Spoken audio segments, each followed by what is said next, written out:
Today we've got our SAC group, which are the students from my monthly advisory, plus they've invited other students from their high school.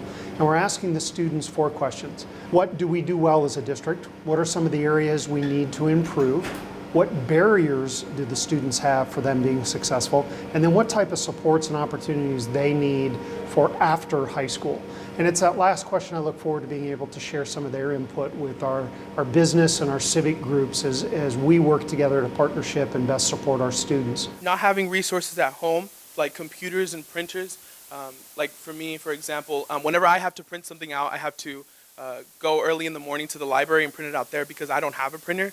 So for students that experience the same things as me, they could have an opportunity to go into school maybe during the weekends, like on Saturday, and be able to kind of like utilize those resources that are accessible to them. I imagine we're going to have some feedback on schedules and school hours. It'd be interesting to see what they say. Now that they've had a year with the longer school day, almost a year, and the shorter calendar, what their perception of the pros and cons. As I traveled from group to group this afternoon, I definitely heard some comments, both for and against the changes. We talked about the schedule quite a bit too, and how that impacts like stress levels and how much you're able to get how much you're able to get involved in school, and what you're able to plan for after college with that schedule or after high school. We're very targeted in what we're asking our feedback from. And we've had topics from budget cuts and boundaries to schedules. These are a series of questions that we have asked before, so it'll be interesting to compare the feedback from a few years ago to what we get today. But it absolutely becomes a foundation for us to put into action. More college counselors maybe, because I know at East we have something 2,300 students and we really only have one staff member dedicated solely for college counseling. We just have Miss Jansen in one room, and it's so hard to find time find compatible schedules and find a way to get an appointment to work with her.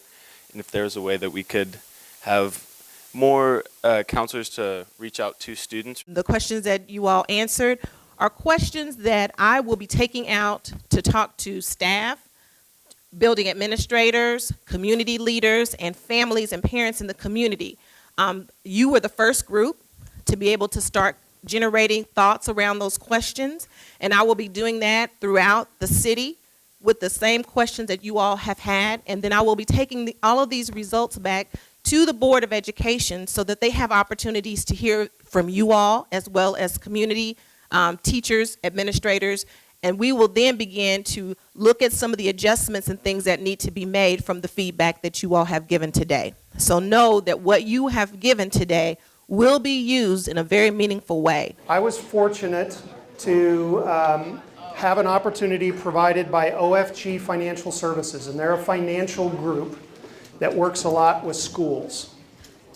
And they awarded to 3 superintendents in the state $500 that they could get, that a superintendent could give as a scholarship. And I decided I wanted to do that with SAC group.